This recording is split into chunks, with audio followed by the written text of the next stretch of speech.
Hello ನನ್ನ ಕುಟುಂಬದವರೇ, ಹೇಗಿದ್ರೆಲ್ಲರೂ? ಇವತ್ತು ನಾವು ಮಾಡೋಣ ಫ್ರೆಶ್ ಏಡಿ ಕರಿ ಗ್ರೇವಿ ರೀತಿ. ತುಂಬ ಚೆನ್ನಾಗಾಗುತ್ತೆ, ಡಿಫ್ರೆಂಟ್ ಸ್ಟೈಲಲ್ಲಿ. ನನ್ನ ಫೇವ್ರೆಟ್ ಇದು. ಯಾವಾಗಲೂ ನಾನು ಏಡಿ ಗ್ರೇವಿ ಮಾಡೋದಾದರೆ ಅಥವಾ ಕರಿ ಮಾಡೋದಾದರೆ ಇದೇ ರೀತಿ ಮಾಡೋದು. ಹಾಗಾಗಿ ನಿಮ್ಮ ಜೊತೆ ಕೂಡ ಇದನ್ನು ಶೇರ್ ಮಾಡೋಣ ಅಂತ ಹೇಳಿ, ನೀವು ಕೂಡ ಟ್ರೈ ಮಾಡಿ, ಮನೆಯಲ್ಲಿ ಎಲ್ಲರೂ ಕೂಡ ಖುಷಿಪಟ್ಟು ತಿನ್ನಲಿ ಅಂತ ಹೇಳಿ. ಓಕೆ, ಫಸ್ಟಿಗೆ ಇದಕ್ಕೆ ಮಸಾಲವನ್ನು ನಾವು ರೆಡಿ ಮಾಡಬೇಕು. ನೋಡಿ, ಈ ರೀತಿ ಬರುತ್ತೆ, ತುಂಬ ಚೆನ್ನಾಗಾಗುತ್ತೆ. ಈಗ ನೋಡ್ಬೋದು ನೀವು, ಗ್ರೇವಿ ಕಲ್ಲರಲ್ಲಿ ಹಿಡಿದು ಎಷ್ಟು ಚೆನ್ನಾಗಿ ಬಂದಿದೆ ಅಂತ ಹೇಳಿ. ಎಲ್ಲರೂ ಇಷ್ಟಪಟ್ಟು ಇದನ್ನು ತಿಂತಾರೆ.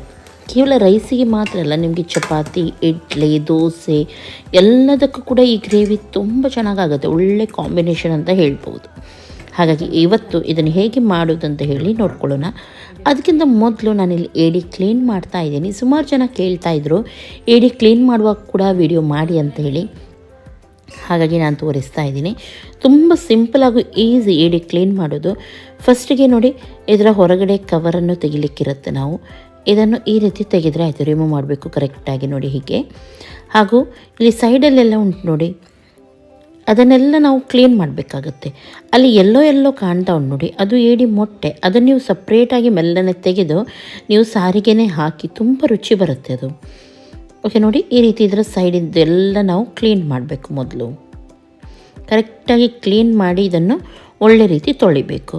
ಹಾಗೂ ಅದರೊಂದಿಗೆ ನೋಡಿ, ಇದರ ಕಾಲೆಲ್ಲ ಇರುತ್ತೆ ನೋಡಿ, ಅದನ್ನು ಕೂಡ ಸೈಡಲ್ಲಿ ನಾವು ಕಟ್ ಮಾಡಬೇಕಾಗತ್ತೆ. ನಾನು ಕರೆಕ್ಟಾಗಿ ತೋರಿಸ್ತೀನಿ, ನೋಡಿ ನೀವು ಕೂಡ.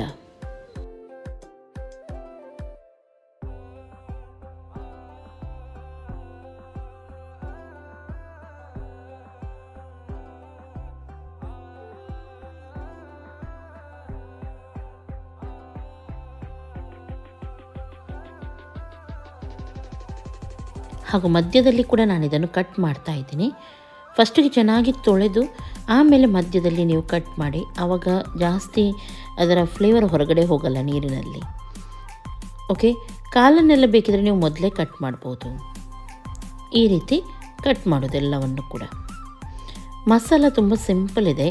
ಇಲ್ಲಿ ನಾನು ಒಣಮೆಣಸು ತೊಗೊಂಡಿದ್ದೀನಿ, ಹಾಗೂ ಬ್ಯಾಡಿಗೆ ಹಾಗೂ ಗೂಂಟೂರು ಎರಡನ್ನೂ ಕೂಡ ಮಿಕ್ಸ್ ಮಾಡಿ ತೊಗೊಂಡಿದ್ದೀನಿ. ನನ್ನ ಮುಷ್ಟಿಯಲ್ಲಿ ಒಂದು ಮುಷ್ಟಿಯಷ್ಟು ಒಣಮೆಣಸನ್ನು ತೊಗೊಂಡಿದ್ದೀನಿ. ಇಲ್ಲಿ ನಾವು ಜಾಸ್ತಿ ಖಾರ ಮಾಡಲಿಕ್ಕಿಲ್ಲ ಈ ಗ್ರೇವಿ, ಹಾಗಾಗಿ ಸ್ವಲ್ಪನೇ ಮೆಣಸನ್ನು ತೊಗೊಳ್ಳಿ. ನೋಡಿ, 2 ಮೆಣಸು ಕೂಡ ಮಿಕ್ಸ್ ಮಾಡಿ ಸ್ವಲ್ಪನೇ ತೊಗೊಂಡಿದ್ದೀನಿ ನಾನು. ಆಮೇಲೆ ಸ್ವಲ್ಪ ಕೊತ್ತಂಬರಿ ಸೊಪ್ಪು ನೋಡಿ, ಒಂದು ಸ್ವಲ್ಪ ತೊಗೊಂಡ್ರೆ ಸಾಕು, ಜಾಸ್ತಿ ಹಾಕಬೇಕಂತಿಲ್ಲ. ಸಣ್ಣ ತುಂಡು ಶುಂಠಿ ಹಾಗೂ 2 ನಾನಿಲ್ಲಿ ನೀರುಳ್ಳಿಯನ್ನು ತೊಗೊಂಡಿದ್ದೀನಿ. ಇವೆಲ್ಲವೂ ಮಸಾಲಕ್ಕನ್ನೇ ಹೋಗುತ್ತೆ ಗ್ರೈಂಡ್ ಮಾಡಲಿಕ್ಕೆ. ಹಾಗೂ ಅದರೊಂದಿಗೆ ಬೆಳ್ಳುಳ್ಳಿ ಒಂದು 1/4 ಕಪ್ಪಷ್ಟು ನೋಡಿ, ಇಷ್ಟುಂಟು. ಹಾಗೂ 1 ಟೇಬಲ್ ಸ್ಪೂನಷ್ಟು ನಾನಿಲ್ಲಿ ಕೊತ್ತಂಬರಿ ಕಾಳು, ಸ್ವಲ್ಪ ನಾನಿಲ್ಲಿ ಅರಶಿನ ಪೌಡ್ರ್ ಹಾಕಿದ್ದೀನಿ. ಹಾಗೂ 1/4 ಟೇಬಲ್ ಸ್ಪೂನಷ್ಟು ಜೀರಿಗೆ ಹಾಗೂ ಸಾಸಿವೆ ಎರಡನ್ನೂ ಕೂಡ ನಾನಿಲ್ಲಿ ತೊಗೊಂಡಿದ್ದೀನಿ. ಹಾಗೂ ಸ್ವಲ್ಪ ನಾನು ಕಾಳು ಮೆಣಸು ಕೂಡ ಇಲ್ಲಿ ಹಾಕಿದ್ದೀನಿ. ಇಷ್ಟನ್ನು ಸಪ್ರೇಟಾಗಿ ಗ್ರೈಂಡ್ ಮಾಡಲಿಕ್ಕೆ ನಾವು ಇದನ್ನು ಸಪ್ರೇಟಾಗಿ ಮಿಕ್ಸಿ ಜಾರಿಗೆ ಹಾಕಿ ಗ್ರೈಂಡ್ ಮಾಡಿ. ಹಾಗೆ ಇಲ್ಲಿ 2 ಕಪ್ಪಷ್ಟು ತೆಂಗಿನಕಾಯಿ ಹಾಗೂ 4 ಟೊಮೆಟೊವನ್ನು ತೊಗೊಂಡಿದ್ದೀನಿ. ಇದನ್ನು ಸಪ್ರೇಟಾಗಿ ಗ್ರೈಂಡ್ ಮಾಡಬೇಕು. ಎರಡನ್ನು ಕೂಡ ಸಪ್ರೇಟ್ ಅಂದರೆ ತೆಂಗಿನಕಾಯಿ ಹಾಗೂ ಟೊಮೆಟೊ ಒಟ್ಟಿಗೆ, ಹಾಗೂ ಆವಾಗ ತೋರಿಸಿದ ಮಸಾಲ ಸಪ್ರೇಟ್. ಇವಾಗ ಎಣ್ಣೆಯನ್ನು ಹಾಕಿ, ಎಣ್ಣೆ ಸ್ವಲ್ಪ ಜಾಸ್ತಿ ಇರಲಿ, ಯಾಕೆಂದರೆ ಮಸಾಲ ಇದರಲ್ಲಿ ಫ್ರೈ ಆಗಲಿಕ್ಕುಂಟು. ಎಣ್ಣೆ ಬಿಸಿ ಆದಮೇಲೆ ಫಸ್ಟಿಗೆ ನಾವು ಒಣಮೆಣಸೆಲ್ಲ ಗ್ರೈಂಡ್ ಮಾಡಿದ್ವಿ ನೋಡಿ, ಆ ಮಸಾಲವನ್ನು ಇದಕ್ಕೆ ಹಾಕಿ ಚೆನ್ನಾಗಿ ಇದರ ಕಲರ್ ಬರೋವರೆಗೂ ನಾವು ಫ್ರೈ ಮಾಡಬೇಕು. ಸ್ವಲ್ಪ ಕಲರ್ ಇದರದ್ದು ಚೇಂಜ್ ಆಗುತ್ತೆ, ಅಷ್ಟು ತನಕ ಇದನ್ನು ಎಣ್ಣೆಯಲ್ಲಿ ಫ್ರೈ ಮಾಡಿ. ಸ್ವಲ್ಪ ಇಲ್ಲಿ ತುಪ್ಪವನ್ನು ಹಾಕ್ತಾ ಇದ್ದೀನಿ. ಏಡಿ ಸ್ವಲ್ಪ ಹೀಟ್ ಆದ್ದರಿಂದ ನೀವು ತುಪ್ಪವನ್ನು ಹಾಕಿದರೆ ತುಂಬ ಒಳ್ಳೆಯದು. 2 ಚಮಚದಷ್ಟು ತುಪ್ಪವನ್ನು ಹಾಕಿ ಮಸಾಲವನ್ನು ಒಳ್ಳೆ ರೀತಿ ಕಲರ್ ಬರೋವರೆಗೂ ಫ್ರೈ ಮಾಡಿದ್ದೀನಿ. ಆಮೇಲೆ ಇದಕ್ಕೆ ನಾನು ಕ್ಲೀನ್ ಮಾಡಿ ಇಟ್ಟ ಏಡಿಯನ್ನು ಹಾಕ್ತಾ ಇದ್ದೀನಿ.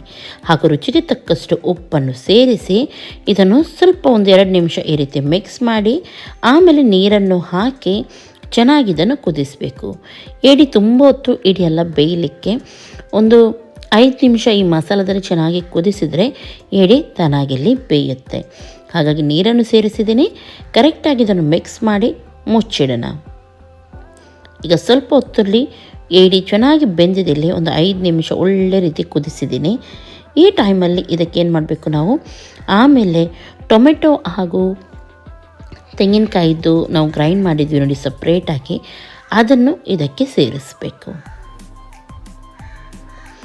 ಇಲ್ಲಿ ಗ್ರೇವಿಯನ್ನು ತೆಳುವಾಗಿ ಇಡಲಿಕ್ಕಿಲ್ಲ, ಹಾಗಂತೇಳಿ ತುಂಬ ದಪ್ಪನೂ ಇಡಲಿಕ್ಕಿಲ್ಲ, ಸ್ವಲ್ಪ ಹದವಾಗಿ ಇಡಬೇಕು. ಹಾಗಾಗಿ ಬೇಕಾಗುವಷ್ಟು ನೀರನ್ನು ಸೇರಿಸಿ, ಉಪ್ಪು ನಾವು ಮೊದಲೇ ಹಾಕಿದ್ವಿ, ಹಾಗಾಗಿ ಆಮೇಲೆ ನೋಡಿಕೊಂಡು ಹಾಕ್ಬೋದು. ಚೆನ್ನಾಗಿ ಇದನ್ನು ಮಿಕ್ಸ್ ಮಾಡಿ ಒಳ್ಳೆ ರೀತಿದು ಕುದಿ ಬರಲಿ. ಇವಾಗ ನೋಡಿ ಚೆನ್ನಾಗಿದು ಕುದೀತಾ ಉಂಟು, ಎಷ್ಟು ಚೆನ್ನಾಗಿ ಬಂದಿದೆ ನೋಡ್ಬೋದು ನೀವು. ಇಷ್ಟೇ ಮಾಡಲಿಕ್ಕಿರೋದು, ಬೇಕಿದ್ರೆ ಕೊತ್ತಂಬರಿ ಸೊಪ್ಪನ್ನು ಮೇಲ್ಗಡೆಯಿಂದ ಹಾಕ್ಬೋದು. ತುಂಬ ಸೂಪರಾಗಿ ಬರುತ್ತೆ ಈ ಗ್ರೇವಿ. ನೋಡ್ತಾ ಇದ್ದೀರಾ ಕಲರಿಂದ ಹಿಡಿದು ಎಷ್ಟು ಚೆನ್ನಾಗಿದು ಬಂದಿದೆ ಅಂತೇಳಿ. ಇವತ್ತಿನ ಈ ರೆಸಿಪಿ ನಿಮಗೆ ಖಂಡಿತ ಇಷ್ಟ ಆಗಿರ್ಬೋದು ಅಂತ ಎನಿಸ್ತೀನಿ. ಇಷ್ಟ ಆಯ್ತು ಅಂದರೆ ಲೈಕ್ ಮಾಡಿ, ಶೇರ್ ಮಾಡಿ, ಸಬ್ಸ್ಕ್ರೈಬ್ ಮಾಡಿ, ಹಾಗೂ ಟ್ರೈ ಮಾಡಿ ಹೇಳಿ ಯಾವ ರೀತಿ ಆಗಿತ್ತಂತ ಹೇಳಿ.